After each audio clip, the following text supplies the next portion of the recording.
Olá, meus caros amigos, aqui quem fala é Lucas Alves, começando mais um episódio do Papo Sacro Cast. Antes de começarmos, deixa o like, se inscreva e deixe a recomendação de temas aqui nos comentários. Nos siga também em nossas redes, o link está aparecendo na descrição. E é isso, Deus abençoe vocês, seus estudos e segue o vídeo.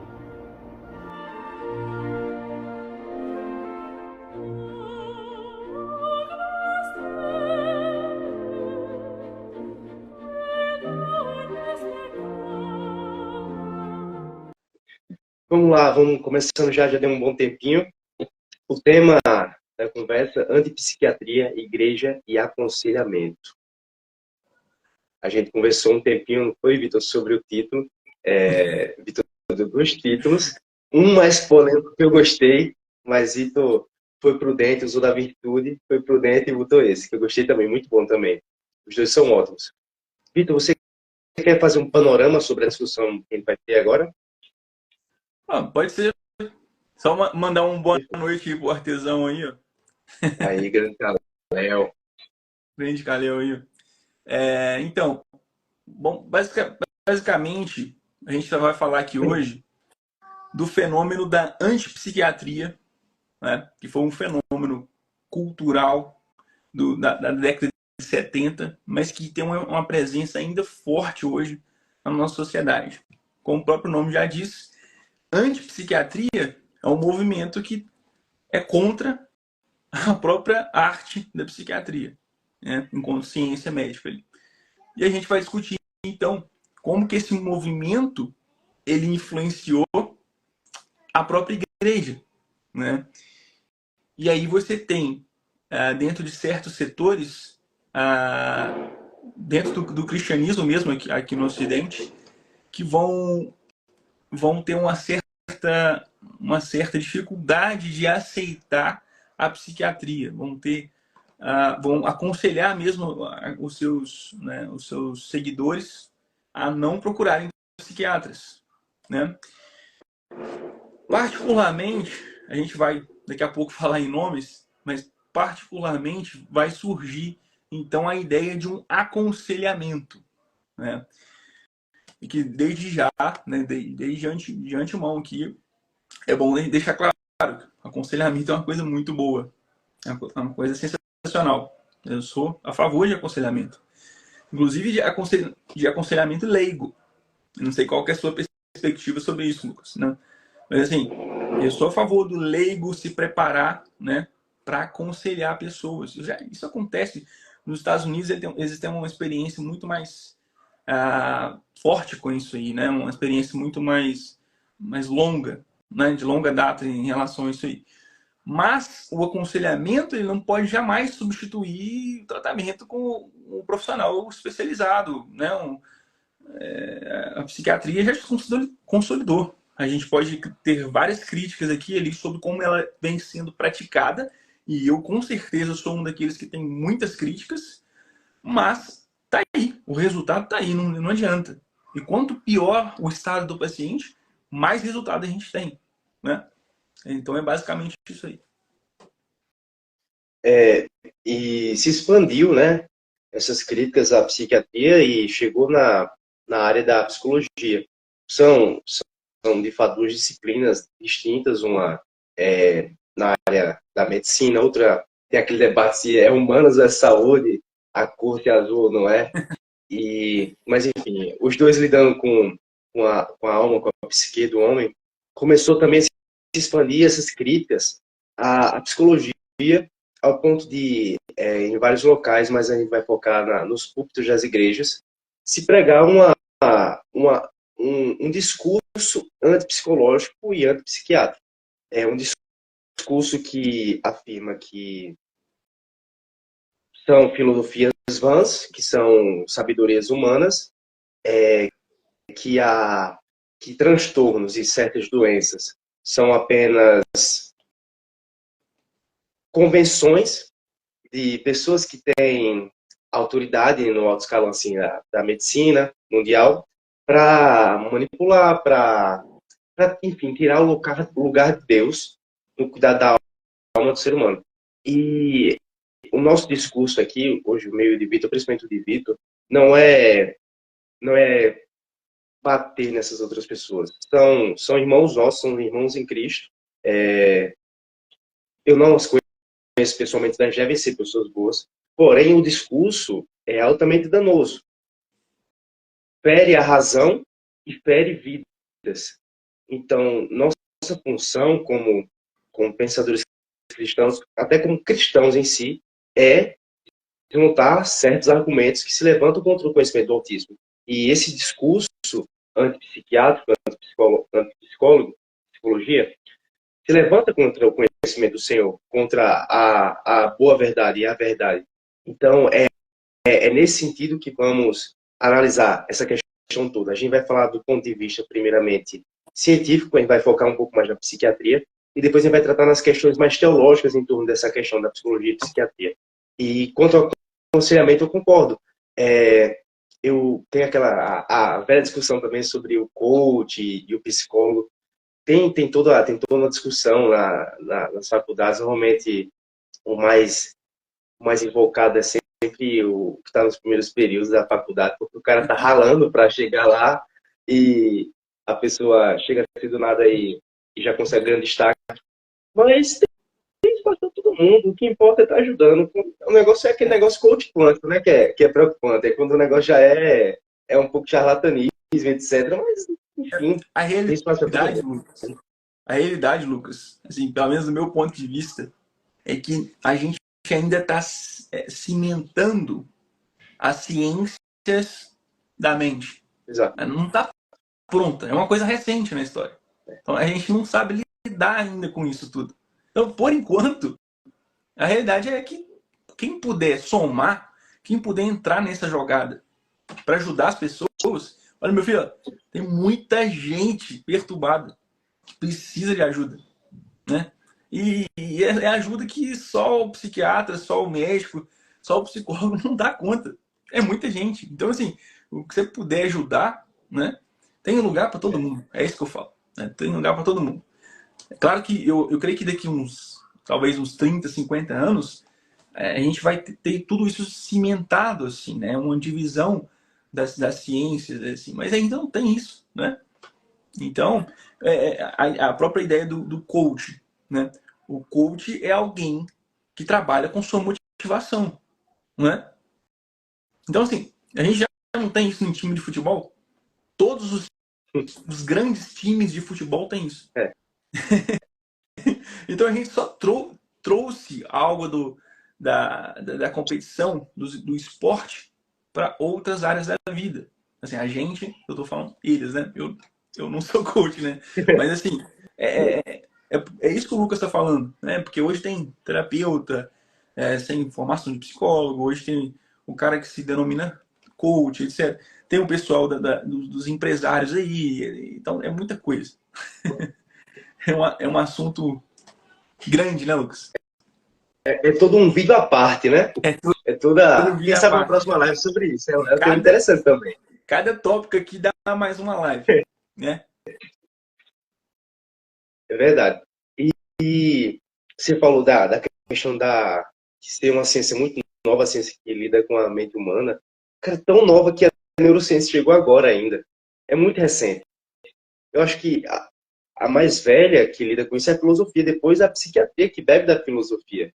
E a psicologia que estava dentro da filosofia. Então, tipo, são ciências muito novas que estão com rigor científico agora, engatinhando agora. Então, nesse sentido, são críticas assim são bem-vindas, mas uma crítica que pense em desenvolver, em florescer a ciência psicológica e a psiquiátrica, mas uma crítica infundada, como a gente vai discutir aqui, não tem jeito. Com certeza. Então vamos lá, então. Vamos falar primeiro sobre a psiquiatria. Um discurso que é feito é que a psiquiatria só foca na medicalização e que ignora o lado individual, que cria uma ideia de normalidade, quando na verdade não existe uma normalidade, que algo é sempre muito cultural, muito subjetivo. Como é que você encara essa ideia? Olha, Vamos começar de onde surgiu essa ideia. Tá? Essa ideia ela ganhou uma expressão cultural muito forte a partir da década de 70, com um movimento chamado antipsiquiatra, né? O movimento da antipsiquiatria. Ok? Então, por que esse movimento surgiu? Vamos pensar no tempo aqui. Década de 70, 1970. Né? O mundo tinha acabado de passar pelo quê? O mundo tinha acabado de assistir as maiores tragédias da história. Né? A ascendência dos chamados regimes totalitários, sobretudo o regime comunista, soviético. Né? Depois você corta essa parte no YouTube. Porque são palavras proibidas no YouTube, né? Então, assim, mas o que acontecia lá? O que acontecia no regime soviético? De repente você tinha um estudante, um profissional, alguém que tinha alguma expressão cultural e começava a criticar o regime socialista. Então, o que os psiquiatras comunistas faziam? É doido. É maluco. Interna o sujeito. O sujeito era internado num hospital psiquiátrico, tomava ali medicação antipsicótica todos os dias e, assim, se o cara não era doido, ele saía dali doido. Né? Então é isso. Então, o mundo assistiu isso. O mundo assistiu isso. E aqui no Ocidente, nós não vimos uma expressão totalitária surgindo, mas como funcionava aqui? Acontecia mais ou menos o seguinte. Um casal, o cara resolvia separar da mulher. A gente lembra, a gente pensar um pouquinho, né, década de 70, o divórcio não era como é hoje, né? Eu preciso até pensar se já era permitido o divórcio. Né? O divórcio foi permitido no Brasil tem muito pouco tempo. Né? Do ponto de vista histórico, o divórcio legal é um fenômeno recente na história. Né? Então, o sujeito queria terminar o casamento, ele alegava que a esposa era maluca. O cara queria ficar com outra mulher, ele alegava que a esposa era maluca. Eu usava esses termos mesmo, né, que hoje em dia a gente não usa mais. E a pessoa era internada no hospital. Então, o fenômeno da antipsiquiatria, ele vai observar isso e vai falar o seguinte, olha, ele vai partir para um exagero. Na verdade, a psiquiatria é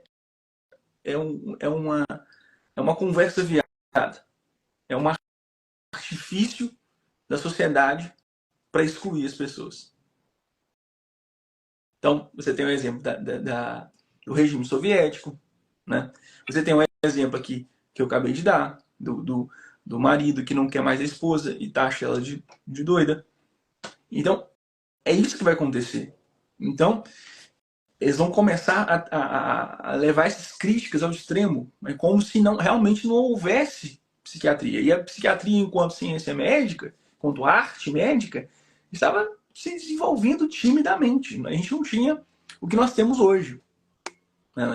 A gente não tinha toda a ciência desenvolvida que temos hoje. Então, a psiquiatria é uma ciência, ou melhor dizendo, uma arte médica, que já nasce cheia de críticas para todos os lados. E essas críticas, elas tinham algum sentido. Mas hoje, a maioria dessas críticas não faz o menor sentido. Né? Hoje não, hoje é o contrário. As pessoas brigam para ter um diagnóstico hoje. O sujeito chega no seu consultório querendo um laudo, ele quer aposentar. Ele quer um atestado de 15 dias, eu quero um diagnóstico, um CID, me arruma um CID. É muito diferente de como isso era no passado. Né? Então veja, a partir daí vão surgir essas críticas. Essas críticas que não têm fundamento, o diagnóstico não é fundamento, é baseado em achismo, né? É muita medicalização. Mas o fato é que quando nós vamos para as pesquisas, as medicações elas têm um efeito acima do placebo. Elas têm um efeito maior do que o placebo. Às vezes, não tão maior. Mas o que é mais importante é, quanto pior um paciente, quanto maior o estado de sofrimento desse paciente, maior é o efeito da medicação. Hoje nós temos isso claro. Assim, centenas de ensaios clínicos. Ok? Mas, naquela época, as medicações estavam sendo descobertas. Então, a crítica fazia ainda mais sentido. E, voltando aqui, né, década de 70, foi quando surgiu, né, para ligar esse fenômeno à igreja, foi quando surgiu o primeiro livro de um autor chamado Jay Adams. Né? Ele escreveu um livro em inglês, Competent to Counsel, né? Competente para aconselhar. O Adams, ele vai pegar todos os principais autores que estavam fazendo críticas à psiquiatria. Na época, ele vai fazer um Ctrl-C, Ctrl-V. Ele vai copiar e colar no livro dele. Assim, olha, ele está vendo aquilo ali, ele usou aquilo ali, né? E vai dizer, olha, cristãos não precisam da psiquiatria. Cristãos não precisam de psicólogo. Cristãos precisam de aconselhamento bíblico. Né? E essa palavrinha, talvez, assim, tem católicos romanos assistindo a gente, tem ortodoxos assistindo a gente, luteranos, anglicanos, que eu já vi aqui. Mas no mundo evangelical, a palavra bíblico, ela funciona como uma chave. Se você fala que alguma coisa é bíblica, simplesmente pode ser a pior coisa do mundo, mas a partir daquele momento ela fica aprovada. Então, foi mais ou menos isso. Quem seria contra um aconselhamento bíblico? Concorda, Lucas? Estou falando besteira aqui? Exatamente isso. Mandar uma boa noite, reverendo Melk aí, ó, da Igreja Anglicana Tradicional. Muito obrigado por estar acompanhando a gente. Então, funciona mais ou menos assim, né? Você tem a partir daí um fenômeno cultural influenciando a parte da igreja a rejeitar tratamento psiquiátrico. E esse fenômeno ganha força dentro de certos setores da igreja, né? E vejam bem, o que acontece aqui é diferente, a gente tem que fazer distinção muito clara aqui. Né? Nós não estamos falando de charlatões. Nós não estamos falando de líderes espirituais, né? Pastores charlatões. E existe isso também. Né? Nós estamos falando de pessoas que estudaram e formaram um arcabouço teórico para rejeitar a psiquiatria e a psicologia.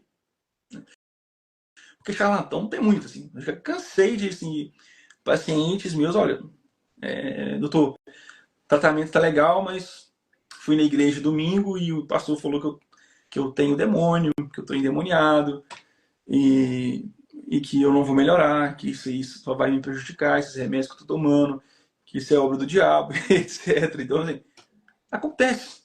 Isso é um charlatanismo, é uma outra coisa. O que nós estamos discutindo aqui é um fenômeno histórico. E assim, tem centenas de livros publicados sobre isso. Livros que realmente ensinam as pessoas a rejeitar tudo que vem da psiquiatria e da psicologia. Talvez o Lucas tenha alguma experiência também sobre isso.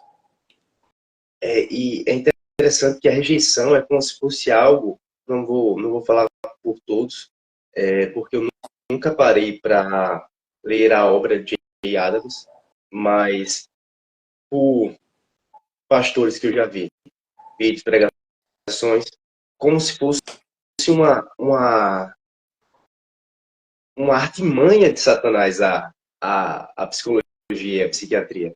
E é muito triste, é muito triste. Na minha adolescência, eu tive ansiedade e depressão. E a no primeiro local que eu fui buscar aconselhamento, cuidado pela igreja, porque eu achei que era falta de fé, e etc, etc. E então, oraram por mim e tal. Eu não recebi o discurso que era demônio. O pastor, não, como eu não tinha conversado com ele, só contei o que estava sem querer, só orou, pronto, fui para casa. Mas é interessante que o contexto, o ambiente, tem essa mentalidade que é obra, ou pelo menos tinha, era obra do demônio, era falta de esforço, besteira, etc. Coincidentemente, o meu antigo pastor, ele já tentou ser psicólogo, então, tipo, ele tinha noção do que poderia ser, tanto é que ele futuramente me aconselhou a terapia, mas membros da igreja não entendiam isso. Não entendiam e achavam que era alguma outra coisa. Então, eu não sei, eu achava que era o aconselhamento cristão era algo da bolha mais reformada, por Adão ser presbiteriano, pelo que eu vi, mas de algum jeito ficou na cultura evangelical essa ideia de ser anti-psicologia. O que você acha disso? Com certeza. É uma cultura forte no meio evangelical. Né? Se não há uma resistência declarada, há uma resistência velada. É. E existe vários problemas, outros problemas que corroboram com isso. Primeiro, é o fato de que por a psiquiatria e a psicologia, né, serem ciências que têm um fundamento, ou deveriam ter um fundamento filosófico, elas tocam em questões metafísicas. O leigo que estiver ouvindo a gente, meus pacientes, não fiquem loucos. Questões metafísicas são questões que estão para além da matéria. Questões para além da física. Por isso que chama metafísica. São questões como: existe alma, existe vontade, né? Existe Deus, existe liberdade da vontade. Né? Não são questões necessariamente religiosas. Então, a psiquiatria e a psicologia, elas têm isso. Né? Elas não conseguem fugir da filosofia. A própria arte semiológica, ela está fundamentada na chamada fenomenologia. A gente pode até tocar nesse assunto de novo quando a gente entrar nas críticas que fazem ao DSM. Né? Mas assim, então tem essa questão, tem a questão da filosofia que tangencia temas que são existencialmente importantes, de última importância para o ser humano, da mesma forma como a religião toca nesses assuntos. Então veja, se eu tenho ciências médicas, se eu tenho uma ciência na psicologia, se eu tenho a psiquiatria, que tangencia esses temas que a religião toca mais profundamente, vai surgir uma certa desconfiança. Né? E para piorar a situação, né? A partir da década de 70, o que vai acontecer? Certo tipo de pessoas vão cada vez mais marcar presença nas cátedras de psiquiatria e de psicologia. Pessoas geralmente oriundas de um contexto ateísta, às vezes militante, às vezes politicamente militante, ideológico. Então, isso vai trazer mais confusão para aquilo que a gente já estava falando. Essa questão esse esbarramento da igreja, da psiquiatria e da psicologia. Né? Fala grande Marcelo aí. Salve, Marcelo. Um abraço aí. Uma coisa que eu acho que tá bom, depois de a gente dar esse panorama histórico, falar sobre a causa dessa live.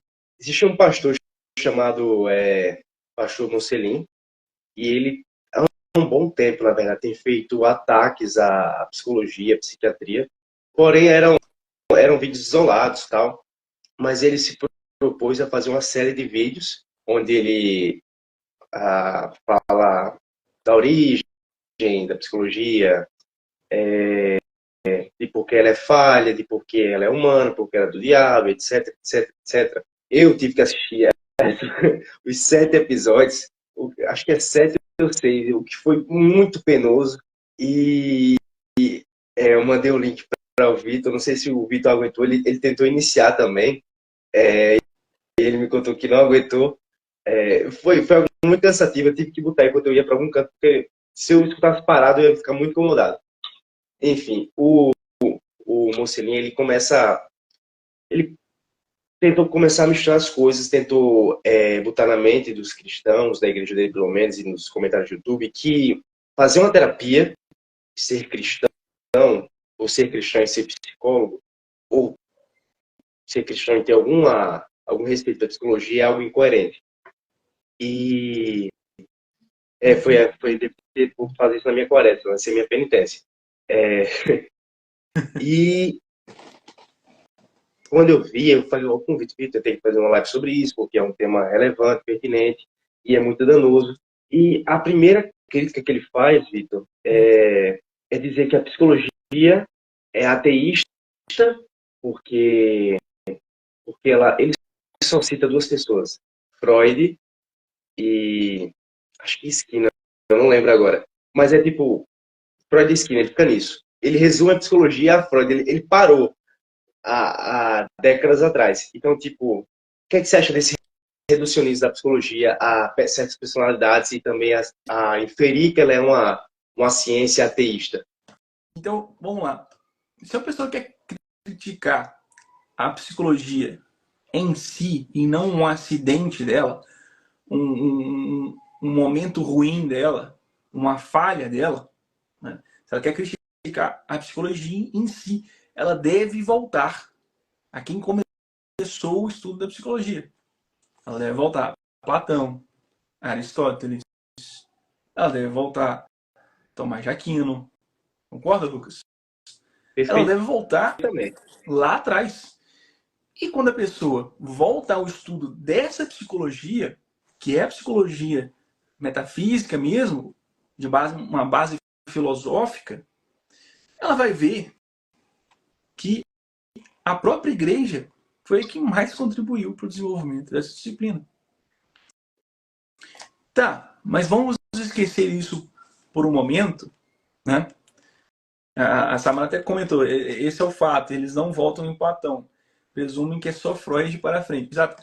Isso que eu ia comentar agora, Samara. Eles estão criticando a psicologia moderna. A psicologia que surge ali com o laboratório do Wundt, né? Na Alemanha, etc. Que surge com o Freud, né? O Skinner. Mas veja, se o objetivo é criticar a psicologia, vamos propor alguma coisa melhor. Né? Vamos entrar no debate. Por que não, né? Entrar no debate acadêmico, por exemplo, como tem sido feito aqui no Brasil. Né? Eu sou aluno de uma pós-graduação de psicologia tomista. O primeiro semestre dessa pós-graduação é basicamente voltar ali na filosofia. Platão, Aristóteles, aula de filosofia. Tomás de Aquino, né? A gente teve um monte de estudos em Tomás de Aquino. A gente está entrando no debate acadêmico, a gente quer mudar o cenário da psicologia e da psiquiatria no Brasil. E quando eu digo a gente, não é só eu e mais meia dúzia de maluco, não. Assim, tem muita gente boa fazendo isso já. Tem muita gente assim, realmente comprometida fazendo isso. Isso é 1000 vezes melhor do que cruzar os braços e começar a apontar defeitos. Até porque a maioria dos problemas que surgiram lá atrás com a psicologia moderna, eles vão sendo sanados à medida do tempo. Mesmo aqueles psicólogos hoje mais apaixonados pela pessoa do Freud, eles reconhecem que Freud estava errado em muitas coisas. Uma delas, né, tanto ele quanto o Skinner, né? Onto Wundt. É porque eles adotavam uma postura naturalista. Mas esse é o problema, não é só da psicologia, é o problema do mundo. O mundo, naquela época, adotou uma postura naturalista para entender as coisas. Passou a enxergar o mundo como um mundo de coisas, um mundo de objetos, e não mais como um mundo assentado em bases metafísicas, numa ordem, né? Uma transcendência. Esse é o problema do mundo, não é da psicologia. Então, veja, por ser uma psicologia, uma psiquiatria assentada em bases naturalistas, o naturalismo, ele considerava somente causas externas. Qual que é o problema disso? Na psiquiatria, o que acontece hoje? Muitos médicos só consideram causas externas, causas materiais.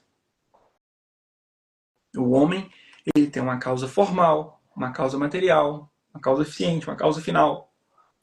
Então, quando você reduz isso à causa material, a única coisa que você está mexendo ali é com a matéria.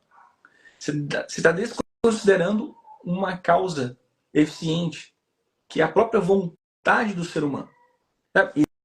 Existe uma vontade. Tá? Existem pessoas hoje que negam que o ser humano tem vontade. Aí o sujeito vai lá e escreve um livro de 400 páginas para provar que o ser humano não tem vontade.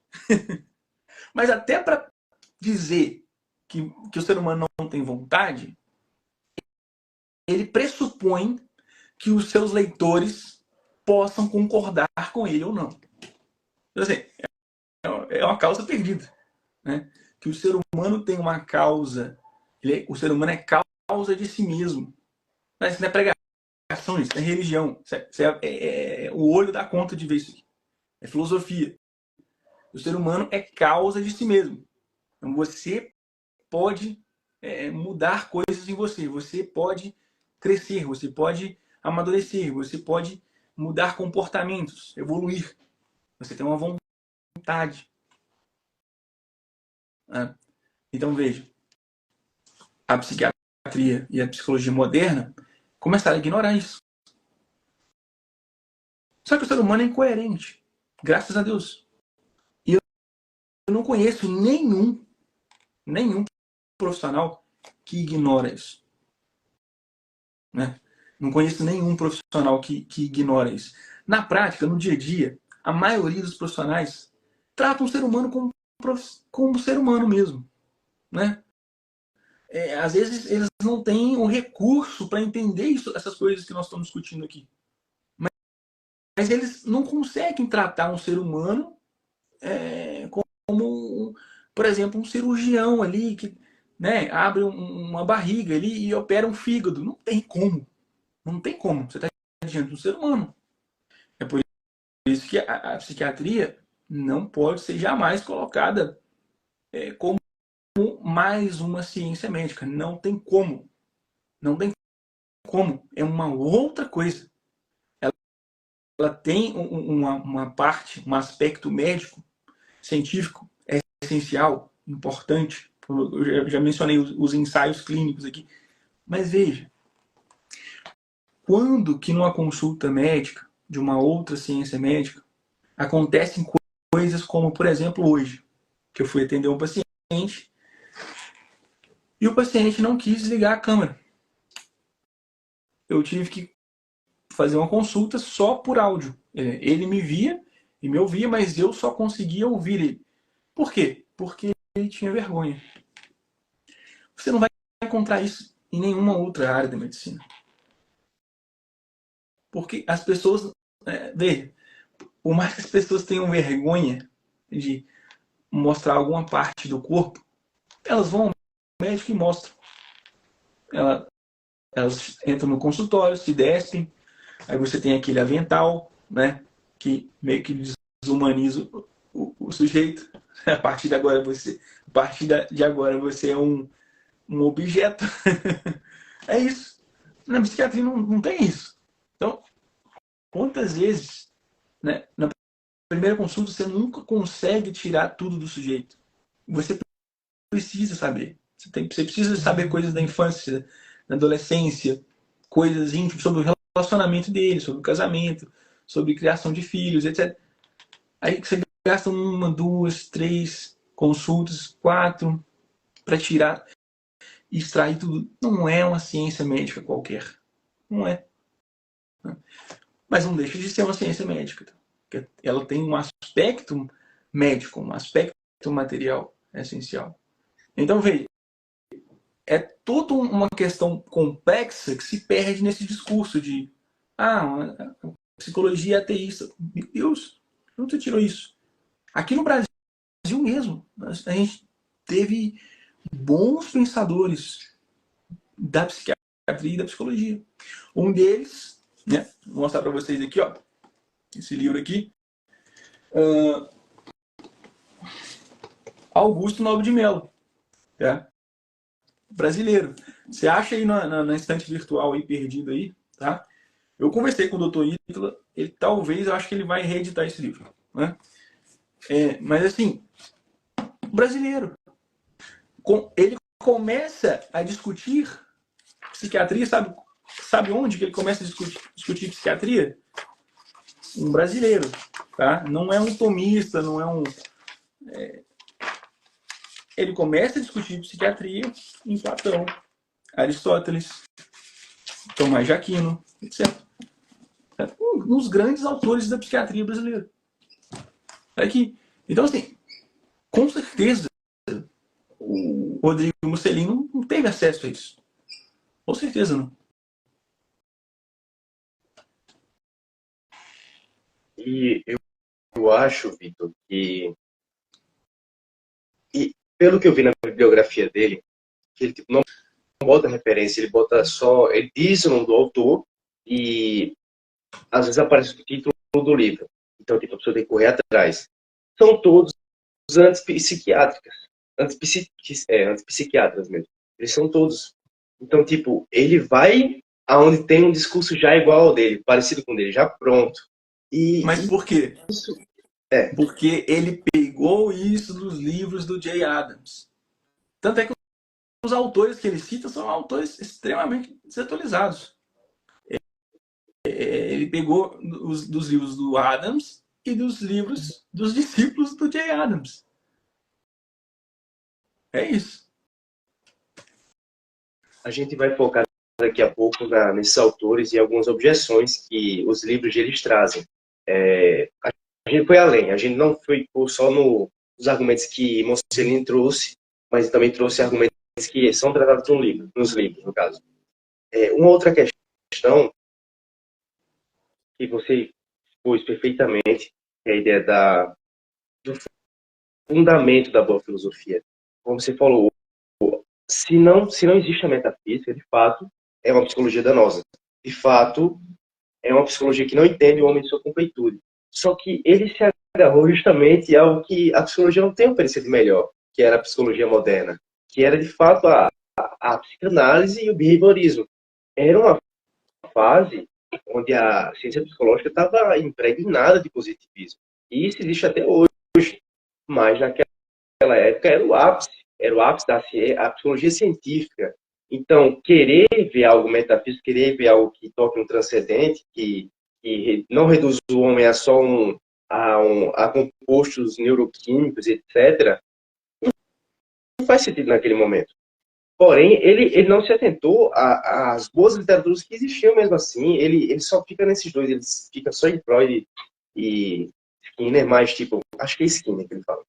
Mas ele pode citar também outras escolas que não necessariamente eu sou adepto, mas que eu consigo ver algum valor, como a logoterapia, a fenomenologia, a psicologia positiva também, por exemplo. A TCC, ele não tocou nada na TCC. Ele não falou nada da TCC. E é a abordagem que mais cresce, é a que tem mais amparo científico. E não vou nem falar da psicologia tomista. Tipo, ok, é uma abordagem que está crescendo ainda no Brasil, mas tipo, existe isso aqui de bibliografia sobre, e tem mais ali atrás, e tem mais que eu não comprei ainda. Então, tipo, era só uma questão de se preparar. E outra, igreja não é local para debate. Ele fez isso em pleno culto. Ele parece que era um domingo ou uma quarta, não sei. Ele fez em pleno culto. O cara que ouvia a palavra do Senhor, ele passa 40 minutos falando sobre Freud. Deixando claro. São críticas pertinentes a Freud. As críticas que ele fez à psiquiatria, por exemplo, no quesito dos manicômios, por exemplo, daquele holocausto, dito holocausto brasileiro, da falta de humanidade. Mas tipo, a psiquiatria passou por uma reforma. E eu duvido que ele saiba isso. Eu duvido que ele saiba isso. Parece que ele se atentou só às maçãs podres, mas não viu toda a árvore, que é a ciência que cuida do ser humano. Então, tipo, é lamentável uma pessoa que tem um certo alcance nas pessoas ficar falando besteiras como essa. Falta de preparo. Deve ser um homem de Deus, vi que já escreveu alguns livros sobre temas interessantes, mas quando fala sobre psicologia é um menino, é um garoto. Isso Sim. vindo de um jovem. E tem muito também a aprender da vida, mas tipo, eu não tô palpitando sobre algo que eu não sei, diferente dele.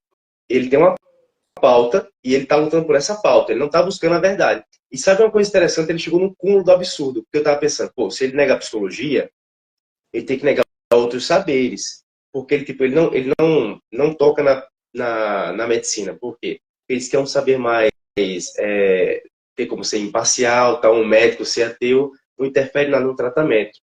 Mas ele chegou ao ponto de bater na filosofia, dizendo que era filosofia vã, que comparada ao cristianismo, claro, de fato, o cristianismo é revelação, mas tipo, é uma revelação geral a filosofia, pelo menos a filosofia perene. Ele demonstra não conhecer isso, ele não demonstra ter conhecimento sobre Platão, Aristóteles e Sócrates. Muito menos que o Aquino, que ele vai dizer que é leitura de católico. Mas, muito lamentável, um despreparo teórico, e foram esses absurdos que me fizeram tipo, várias vezes querer parar, respirar um pouquinho, falar com outras pessoas, porque eu estava agoniado já. E o mais triste eram os comentários, que eu via pessoas que tinham muita certeza do que ele estava falando, tinham muita confiança, tinham um relato não vou falar o nome também, não lembro, mas de uma pessoa que era esquizofrênica, ou tinha um parente esquizofrênico, estava sendo medicado, mas não surtia efeito, tratamento, etc. Que acontece, a gente vai falar um pouco sobre isso. E que ela falou que pela fé, acho que, tipo, ela não completou, mas parece que ela suspendeu o medicamento depois do discurso. E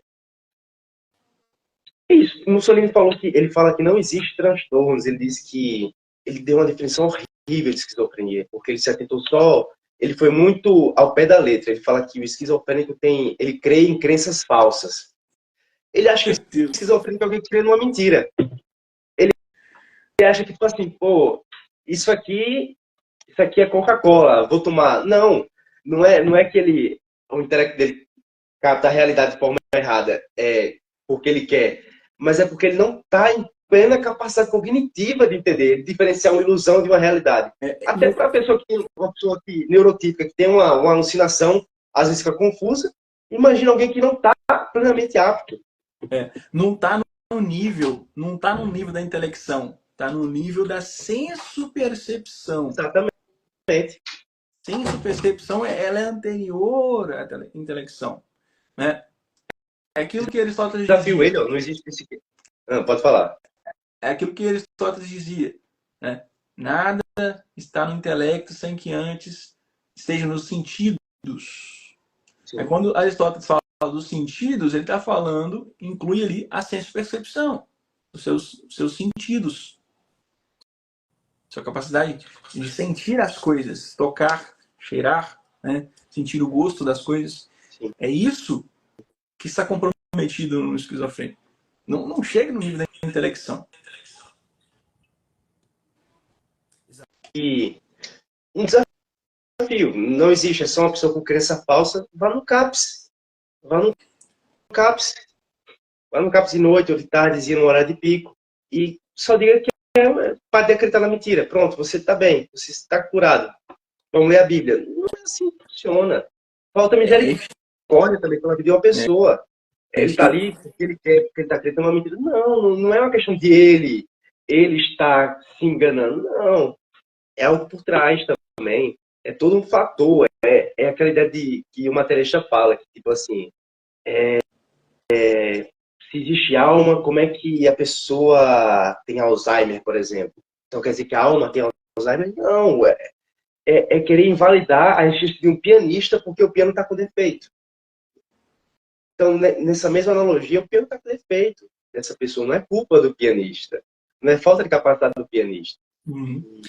A gente poderia, olha só, a gente poderia, a gente fugiria muito do assunto da live, mas a gente poderia discutir o quanto, talvez, esses setores do cristianismo estão influenciados por uma ideia cognitivista de fé. Né? Porque, por exemplo, no cristianismo mais histórico, se entende, por exemplo, que uma criança de 1 ano pode ter fé. Uma criança de 6 meses pode ter fé. Mas nos setores em que a fé é tida como mais intelectualista, então acaba criando essas coisas mesmo. Se a capacidade do indivíduo de inteligir está comprometida, né, a religião dele está comprometida, porque a religião dele é cognitivista. Ela não é dada objetivamente nos meios de graça. Né? Quando eu falo meio de graça, ali a gente tem a tradição, né, católica romana, ortodoxa, luterana, anglicana. Ali você tem a Eucaristia, o batismo, etc. Né? Mas aí, quando o sujeito não tem isso, ele entende que a fé é essa coisa de compreender, de inteligir. A gente pode pensar nisso também. É uma boa, é uma questão a se pensar. É uma questão muito interessante. Eu não pensei por esse lado. O contexto cognitivista, né? Faz sentido. Pode ter uma influência, sim. Pode ter uma grande influência, na verdade. Agora, vamos para essa questão da esquizofrenia. Deixa eu pegar minhas anotações. Ele usa como exemplo, nesse vídeo que ele falou sobre esquizofrenia, Ítalo Marcilli falando que não existe teste experimental, como exame de sangue, para diagnosticar esquizofrenia. E Ítalo, ele fala que seria algo muito como mágica, muito da percepção. Ele diz que não teria como, tipo assim, não existe um padrão de serotonina no sangue para usar como critério para determinar se alguém está deprimido ou ansioso. O que é que você acha disso, Vitor? Não existe, de fato, um padrão, por exemplo, de serotonina para dizer, você está com depressão. Porque eu já vi pessoas recomendarem exame de sangue, etc., que os medicamentos são para estabilizar essa deficiência de hormônios e que não existe teste experimental, a gente sabe, mas, tipo, o teste experimental pode, sei lá, auxiliar, nesse caso, num diagnóstico? Olha só, existem muitos casos em que um exame laboratorial ajuda um diagnóstico. Tá? Hoje nós sabemos que existem nutrientes, como vitaminas, né, que participam da neurogênese, participam da formação das suas células nervosas. Né? Então, se a formação dessas células nervosas está comprometida por alguma deficiência nutricional, e diga-se de passagem, o ser humano hoje come muito mal, se alimenta pessimamente. Né?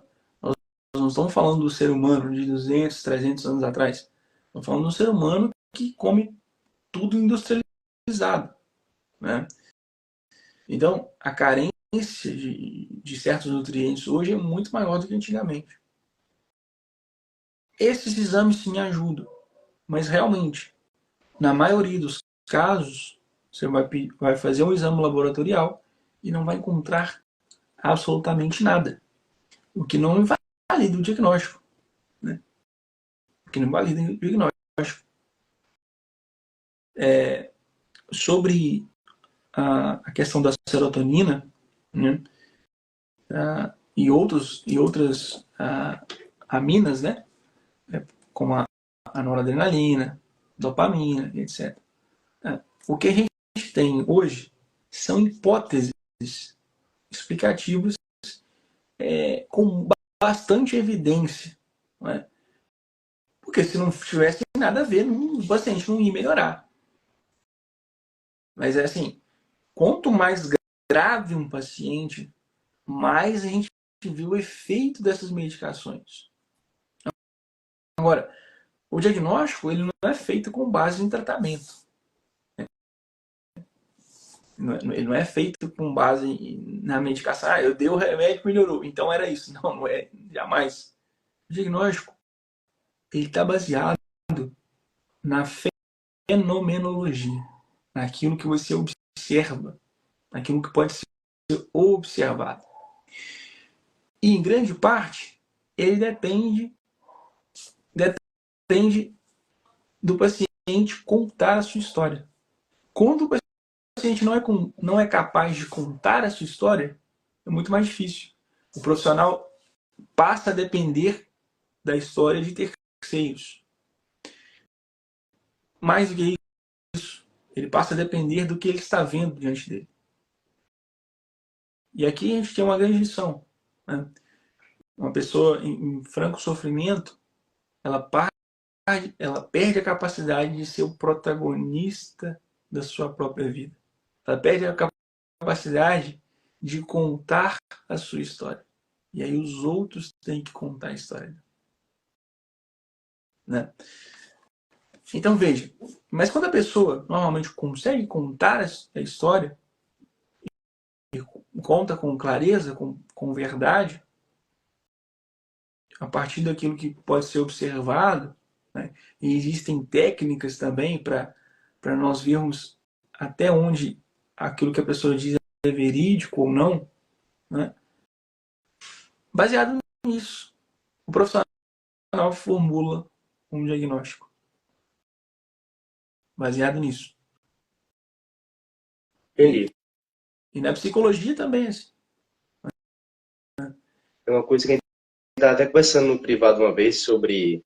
Foi uma dúvida que eu te mandei, na verdade, sobre a questão do diagnóstico de TDAH.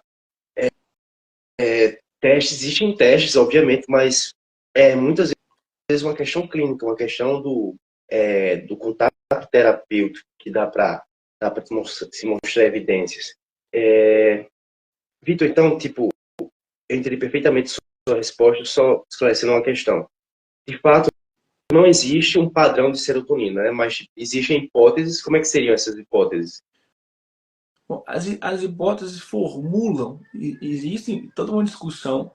Tá? Essa é a parte talvez mais complexa, que mais se debate hoje. Existem correntes de pensamento diferentes. Mas, basicamente, todas elas dizem o seguinte: existe uma depleção, uma insuficiência ou baixa produção, dessas aminas, dessas monoaminas, em determinadas partes do cérebro do sujeito. O que nós não sabemos é se isso é causa, veja bem, causa no sentido comum da palavra, tá? Como os leigos falam. Se é isso que causa ou se é apenas uma consequência da depressão. A verdade é que nós não precisamos escolher nem uma coisa nem outra. Que quando nós vamos para a teoria da causação, né, aí nós entendemos que existem diferentes causas atuando junto.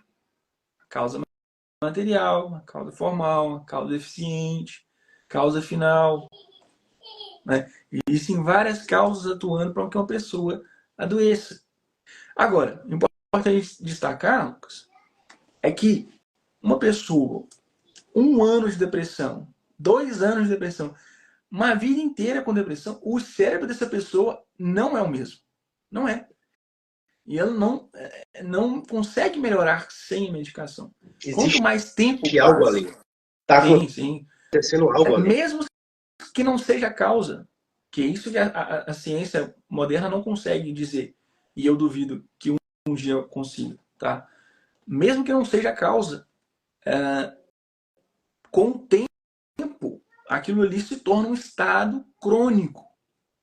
O corpo da pessoa, e em Aristóteles isso fica muito cimentado, o corpo da pessoa passa a ser um corpo depressivo. O seu corpo é um corpo depressivo. Entendeu? Aí existe uma tendência corporal, material, tá? Uma dependência material que faz com que você continue sendo uma pessoa depressiva. Por mais que sua depressão seja causada no sentido popular por alguma outra motivação.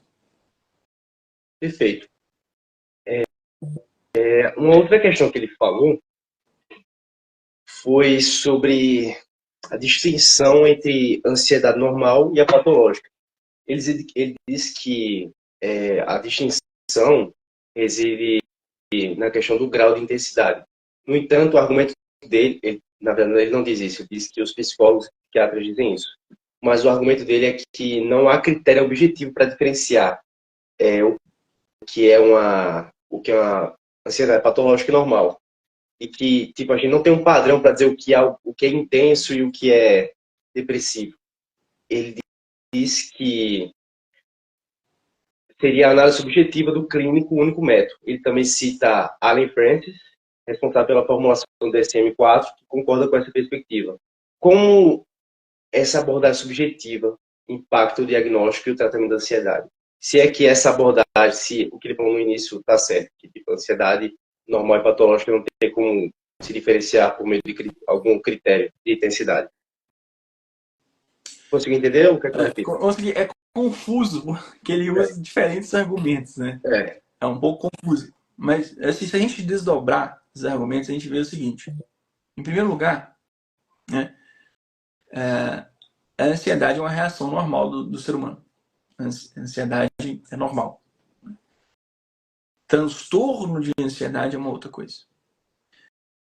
Nesse sentido, que o manual que classifica os transtornos, ele nos ajuda, né? Tem ali vários especificadores, certas características, etc. Mas veja, por que ele não usa também esse critério para hipertensão arterial, diabetes, por exemplo? Qual que é a pressão arterial normal do ser humano? Vamos lá. 120 por 80. Né? Famoso 12 por 8. Né? Então, se o sujeito tiver com 125, 126 por 85, ele está doente? É isso? É claro que não. É claro que não. Então, a glicemia lá de jejum que você faz, né, o exame laboratorial lá para saber se você é diabético, né? Se você tiver com 99, é beleza. Mas se você tiver com 101, diabético. 105, diabético. Na verdade, assim, em todas as ciências médicas não tem essa certeza, não tem essa objetividade que eles falam. Né? E hoje em dia, menos ainda. Toda semana sai um artigo científico diferente. Para quem curte, eu gosto muito dessa área de nutrição. Né? Toda semana sai uma coisa diferente aí que gera mó polêmica na internet.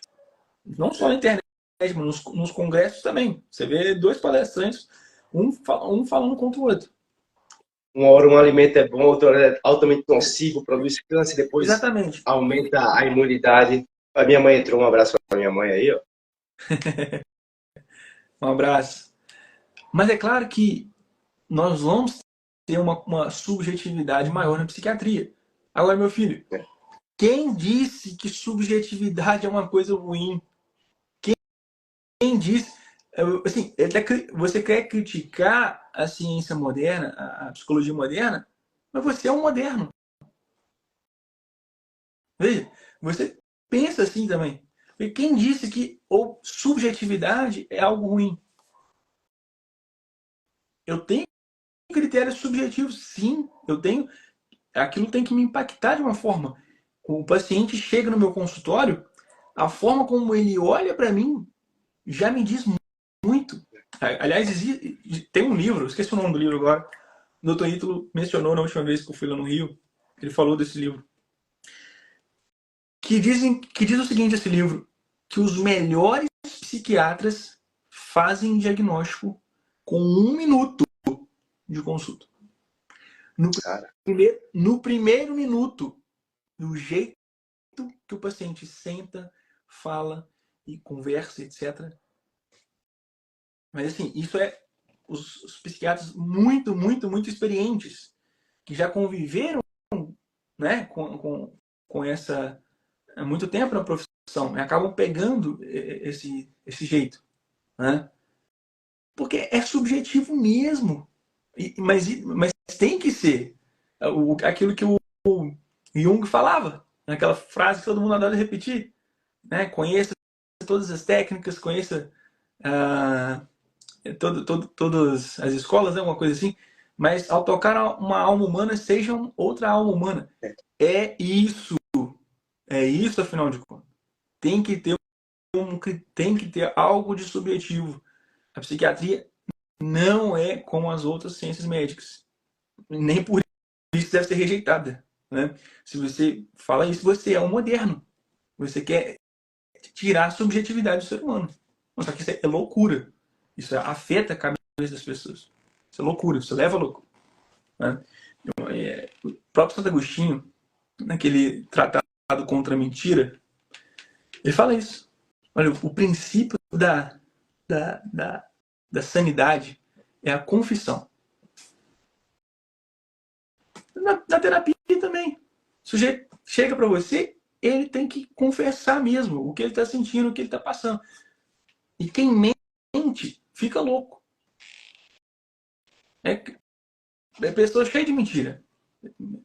Às vezes o sujeito chega para você, a vida do sujeito é uma mentira. Constrói tudo ao redor da mentira.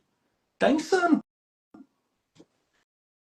Por quê? Ele vê uma coisa, o olho dele enxerga uma coisa e a boca fala outra. E não tem ninguém consegue viver assim. Né? Exato. A terapia é baseada nisso. A terapia é baseada na verdade. Você tem que chegar diante do sujeito e falar isso, a verdade. Tá lá. É um dos livros que eu recomendo para todos os psicólogos. Tratado sobre a mentira. Eu achei esse livro num sebo aqui da minha cidade, velho. Eu falei com o dono, que é meu amigo, ele não, segurei pra mim e tal, tá até barato. Quando eu cheguei pra buscar ali, putz, vendi. Eu, caraca, tá certo, tá certo. Acontece. É um livraço. Isso é uma facada. Uma questão que eu me lembrei agora, você falou sobre a questão da serotonina e sobre a ansiedade e depressão. Me lembrei agora que a minha professora de neuropsicologia comentou isso. De fato, há um debate enorme se ela realmente é um fator influenciador ou não na questão dos transtornos. E tá tudo bem, foi o que a gente conversou no início. É uma ciência nova. A mente humana é um campo muito novo na ciência e de estudo. E, tipo, a gente está com material agora para discutir, para analisar, para mapear. Antigamente a gente tinha que trabalhar com uma pessoa morta. Hoje a gente sabe como é que funciona o eletrodos, etc. Não que não seja também um desafio para o psicólogo cristão, digamos assim, psicólogo psiquiatra. Tem uma abordagem cristã, porque às vezes aparecem certas questões que parecem um pouco desafiadoras, como Libet, o experimento de Libet, etc. A neurociência é uma área muito, muito interessante de se estudar quando se é cristão, porque traz todos esses desafios. E, no final, como a verdade é transcendente e perene, toda a verdade se curva diante da verdade suprema. E, deixa eu ver mais uma questão. Sim, sobre o DSM. O que é que o senhor acha? O senhor acha que o ser humano é subjetivo e ao mesmo tempo a gente tem um manual de diagnóstico. Como conciliar os dois? Olha só, DSM já vai aí para quinto DSM, né? Texto revisado do quinto DSM. É difícil de acompanhar. E todos Nem comprei o meu os ainda. anos, todos os anos tem muitas críticas. O que eu falo é o seguinte: olha, se você reduzir a sua, a sua arte terapêutica, a sua arte diagnóstica ao DSM, você está frito. Porque, assim, uma inteligência artificial consegue fazer o seu trabalho. É só preencher os critérios, né? Inclusive, quando a gente está estudando, sempre tem um monte de aluno na sala que começa a ler e falar assim: cara, eu tenho isso aqui. Não tem na sua faculdade? Não tem? Eu tenho isso aqui. Exatamente. Eu tenho isso aqui. Aí todo mundo começa a achar um diagnóstico ali. É. Então, tem essa questão do subjetivismo. Tem essa questão subjetiva que não cabe ali. Né? Mas é um passo, é um. Como eu posso expressar isso de uma maneira melhor? É um guia para você saber onde você está pisando. Entendeu? Assim, o mínimo que tem que ter é aquilo ali, sabe? Você não pode ficar preso ali. Mas é o mínimo para se estabelecer um diagnóstico de um transtorno maior, principalmente levando a questão das pesquisas, né? Isso é importante ressaltar aqui, né? O DSM é muito mais importante para a pesquisa clínica do que para a prática clínica. Então, para essa questão das medicações, que tem que ter um rigor para a gente aplicar isso aí. Né? Agora veja, sobre essa questão subjetiva, né? Que está presente na psicologia e na psiquiatria. É daí que surge a questão mais sensível para o cristianismo. Tá? Porque, por exemplo, outro dia a gente viu um psicólogo no Instagram falando assim, que a terapia era um caminho do nada para o lugar nenhum. Então, assim, que lugar é esse, né? Do nada para o lugar nenhum. O que ele está querendo? Para onde ele está levando? Do nada. Quando chega na questão de atribuição de valores. O que é um ser humano normal? Aí a psicologia moderna, a psiquiatria moderna acaba se recolhendo, né, na sua significância. O que é um ser humano normal? Né? O que é o homem? É uma pergunta que uma vez eu fiz para um professor e ele mudou de assunto, começou a ficar nervoso. Uma pergunta simples, mas é aquele negócio, é confissão, né? A verdade. É isso. Né?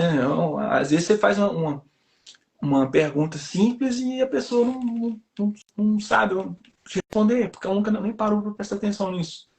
Então, esse elemento subjetivo é onde entra o conflito. E daí, eu sempre digo isso, a pessoa tem que entender isso aí e realmente procurar os profissionais que compartilham do seu mundo, da sua cosmovisão, da sua visão de mundo. Aí algumas pessoas podem arrepiar, nossa, você está falando de cosmovisão aqui. Mas é. E olha, a maioria das pessoas, a maioria das igrejas, a verdade é que convivem muito bem com a psiquiatria e com a psicologia. Entre os ortodoxos, você tem hospitais psiquiátricos dirigidos por ortodoxos. Entendeu? Tem um teólogo anglicano, anglicano mais ou menos, né? Richard Baxter. Ele dizia o seguinte, tinha uma frase muito interessante, que a mão que dá o remédio não precisa ser a mesma mão que dá a palavra, no sentido espiritual. Né? A mão que te alimenta espiritualmente não precisa ser a mesma mão que te dá o remédio. E é engraçado, porque ele era médico. E ele fazia isso, literalmente. E a gente tem outros exemplos de homens piedosos no passado, como o São Arde, por exemplo, que também era médico, tinha uma formação médica. Né? Eles davam o remédio e davam o alimento espiritual. Né? Mas hoje você tem hospitais psiquiátricos dirigidos por ortodoxos, você tem hospitais psiquiátricos dirigidos por padres católicos romanos também. Você tem todo o movimento aqui no Brasil, já nesse sentido, de pessoas com uma mesma cosmovisão, que é a cosmovisão ocidental, né? Qual que é a cosmovisão ocidental, Lucas? É possível, veja, não estou querendo entrar em questão de fé interior aqui, né? Não interessa, assim, você pode ser ateu, tá? Você pode ser o que você quiser, mas assim, você nasceu no Brasil, meu filho. Nasceu no Brasil. A cosmovisão ocidental na qual você está inserido é o cristianismo latino. A ideia do cristianismo está impregnada. Então, assim, é essa ideia, essa cosmovisão que ampara a nossa sociedade. Não interessa a sua religião, não interessa muito o que você pensa a respeito disso, mas é assim. Você nasceu aqui, né? Se você tivesse nascido no Tibete, ia ser outra cosmovisão. Mas você nasceu aqui. Então, existe todo um movimento já aqui no Brasil de trazer uma psiquiatria e uma psicologia que tenha esse olhar subjetivo amparado nessa cosmovisão. Tá?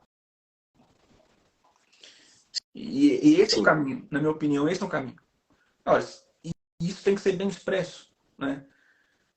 Por exemplo, a maioria dos meus pacientes, né, que me procuram aqui, pelo mesmo atendimento online, a maioria deles são pacientes católicos, luteranos, enfim, cristãos, né? A grande maioria. A grande maioria. E porque vem meu conteúdo, vem que a minha prática, você fala, esse olhar subjetivo está amparado nessa cosmovisão. Porque assim, o sujeito tem que ter direito a ser atendido assim. Eu acho que seria injusto se ele chegasse, né? Você, paciente, você tem um ideal do que é um homem saudável. O homem saudável é um homem honesto, justo, íntegro, leal, ok? E aí você vai no psicólogo, ele não, cara, você tem que sair do armário. Você tem que ir na balada, ficar doidão. Você não pode guardar nada pra você, não. Mas, cara, o meu ideal de homem é um homem que é diligente, que é forte, corajoso, que é prudente, que é justo. Não, mas tem religião. Não é, cara. Não é necessariamente religião. Entende? Isso tem que ficar claro. E é aqui que a discussão com a religião entra. É aqui que a discussão com a religião entra. Não é se remédio é errado, se psicologia é. Não, isso é besteira. Então, esse pessoal, né, do meio, desse meio mais combativo, eles perdem muito. Porque eles não chegam onde a discussão deveria estar. Eles não chegam. Eles simplesmente rejeitam e causam dano às pessoas. Né? Eu passei por uma situação que me lembrou que você estava descrevendo agora. Numa aula, não vou falar o nome da matéria e nem da pessoa.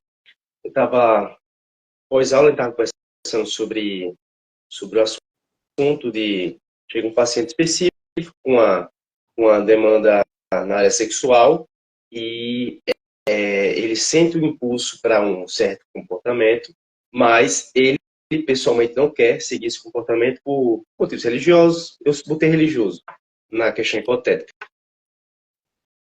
Aí, quando eu fiz essa pergunta, parecia que eu tinha feito uma pergunta, tipo assim, posso bater numa criança? Parecia que tinha perguntado isso. E a pessoa ficou tipo assim e tal, aí ela respondeu, tirando a religião, com que base a gente pode dizer que um comportamento sexual é errado? Aí eu, para não continuar o assunto, tá certo, vou pro intervalo, vou comer uma coxinha. Eu pensei, a lei natural, o princípio da lei natural já é um norteador, não necessariamente uma religião. Então, tipo, falta a aptidão para os psicólogos. Do mesmo jeito que existem psicologias ruins, existem psicólogos que são movidos por ideologias pessoais. E isso, eu vou falar por ser brasileiro, eu vejo muito forte na academia brasileira. Eu vi uma vez, não lembro em qual livro, era falando que era um americano, um psicólogo, um psiquiatra, falando que foi ver os TCCs do Brasil e ele perguntou por que vocês focam tanto em Foucault. Foucault já está ultrapassado aqui nos Estados Unidos, por que vocês focam tanto nesse autor? E onde quer que eu olhe, se fala em Foucault na minha faculdade. Se fala na Nau dos Loucos, na ideia da sociedade que reprime. Não que não trouxe boas reflexões. A ideia da Nau dos Loucos me deu uma boa visão de como a gente deve ter um cuidado mais humanizado para uma pessoa que sofre, está em sofrimento psíquico, por exemplo. Mas existem outras pessoas melhores que falam a mesma coisa. O que ele falou de novo não é bom. E o que ele falou de bom não é novo.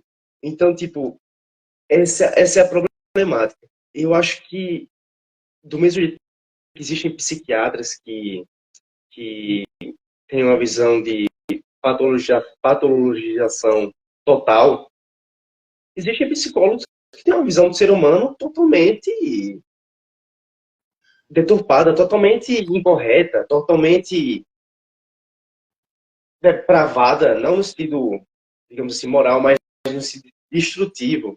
E é isso. Mas é só uma reflexão sobre o que você falou. E eu queria já puxar um gancho. Você pode fazer algum comentário sobre o que eu falei agora, mas é sobre a patologização. Eu vi um cara... Não, vou deixar você falar primeiro. Quer falar mais alguma coisa? Não, acho que o horário está avançado já. Vamos partir Vamos finalmente, concluir com né? essa daqui. Vamos concluir com essa. O Mussolini, ele fala sobre uma criança com TOD que foi para um acampamento e deram um laudo, olha, tem TOD e tal, tem que tratar ele com cuidado.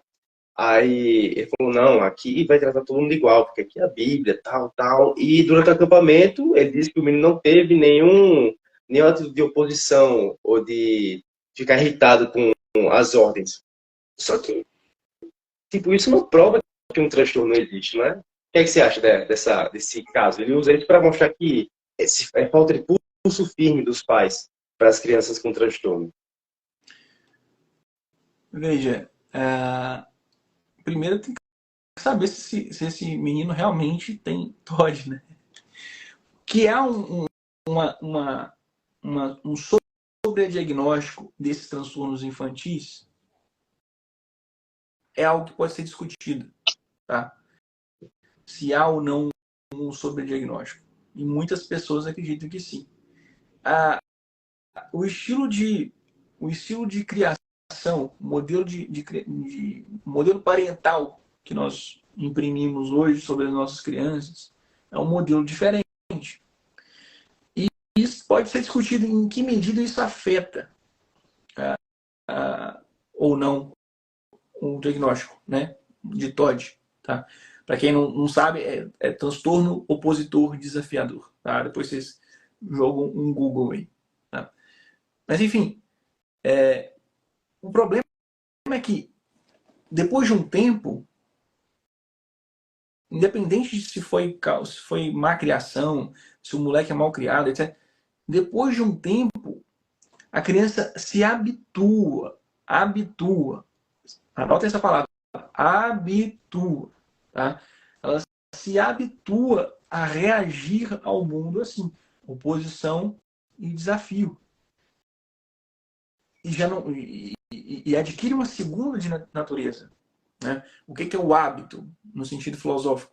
Né? Uma coisa que o Rosselin despreza e não conhece. Né? O hábito é uma segunda natureza. Não é simplesmente um mau comportamento. Veja, se eu saio hoje aqui, dessa live aqui, vou pro bar ali e encho a cara, porque eu não tenho esse hábito. Mas se eu faço isso todos os dias, existe uma natureza em mim, existe algo em mim que me leva a beber constantemente. E aí aquela questão que eu falei, o seu corpo adquire isso também, porque o hábito, né, ele altera não somente, né, a gente poderia falar aqui de alma, mas ele altera o seu corpo, o funcionamento do seu corpo. Então, essa criança é uma criança que o corpo dela reage já ao mundo com oposição e desafio. Nada disso importa no final das contas. Ah, mas eu é mal criada. Ok, mas agora ela ficou doente. Assim, eu realmente concordo. Eu acho que a gente tem que trabalhar modelos parentais melhores. Porque hoje em dia o filho passa pouquíssimo tempo com o pai e assim, às vezes a gente recompensa o filho com comida, com isso, com aquilo, e não educa. Ok, isso pode afetar sim a formação de realmente um transtorno mental. Mas isso não anula o diagnóstico. Né? Isso só mostra que, mais uma vez, a psiquiatria e a psicologia modernas precisam recuperar cada vez mais seu antigo arcabouço filosófico, metafísico. Justamente essa subjetividade da qual nós falamos aqui há pouco tempo atrás, há poucos minutos atrás. Isso não de maneira nenhuma contraria, diminui a psiquiatria ou a psicologia. Né? E se caso for um diagnóstico errado, isso também não invalidaria a psiquiatria, correto? Se eu contar para vocês o tanto de diagnóstico cirúrgico, mesa de cirurgia, errado que eu já vi. No entanto, ninguém fica falando, né? Cirurgia não existe. Cirurgia é ideologia. Ninguém fica falando isso. Porque no final das contas, quando a gente precisa, a gente cai na faca, né? Da mesma forma. O abuso não tolhe o uso. Não dá nem ideia, viu, Vitor, dizer que cirurgia não existe. Que aí, de repente aparece alguém aí e começa a falar esse negócio aí também. Pois é. Só falta essa, né? Vitão, tem alguma recomendação de leitura? Eu ia sugerir justamente os livros que você citou aí. Bom, eu creio que assim, deixa eu pegar aqui.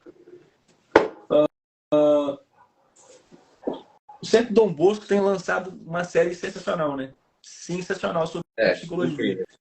E assim, é realmente um conteúdo focado inclusive em profissionais, né?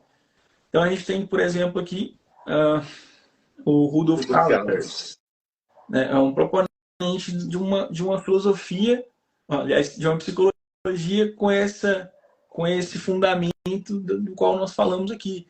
Ele já começa esse livro aqui, chama Autoaperfeiçoamento. Esse indico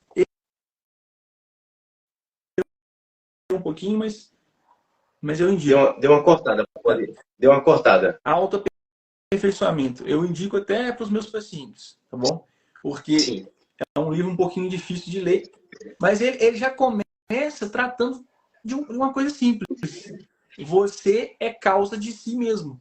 Você é causa eficiente, né? Você constrói a sua vida. Aliás, tem um outro livro com esse nome, tá distante, não vou pegar agora, que é o livro do Mark Kimball, né?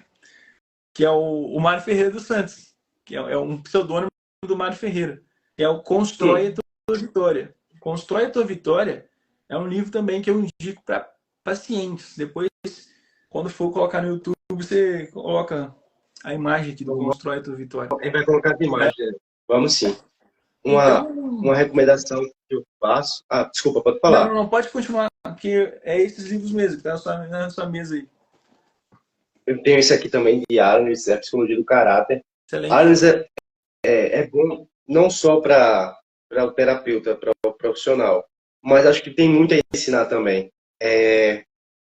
Indo para o lado mais profissional, tem esse aqui do Rafael de Abreu, que eu vi que você já tem também, a Introdução à Psicologia Tomista, Psicoterapia Tomista, muito bom. Recomendo que o psicólogo e o estudante e o psiquiatra leiam. Um outro aqui também é Princípios de uma Psicoterapia, à luz de São Tomás de Aquino. Esse é Muito bom, muito extenso. Trabalha a ideia de virtudes, de vícios e paixões, muito bom. E esse calhamaço, a prática da psicologia tomista, da psicologia e seus níveis epistemológicos segundo Tomás de Aquino. E Martim de Avaria. E se querem analisar a ideia de psicologias contemporâneas, a psicologia moderna e os problemas, Correntes de Psicologia Contemporânea, de Martim de Avaria também. E todos os livros que Vitor falou durante a live, que eu vou voltar a assistir e vou anotar todos e gastar meu dinheiro com as recomendações de Vitor. Presença Total de Louis Lavelle também.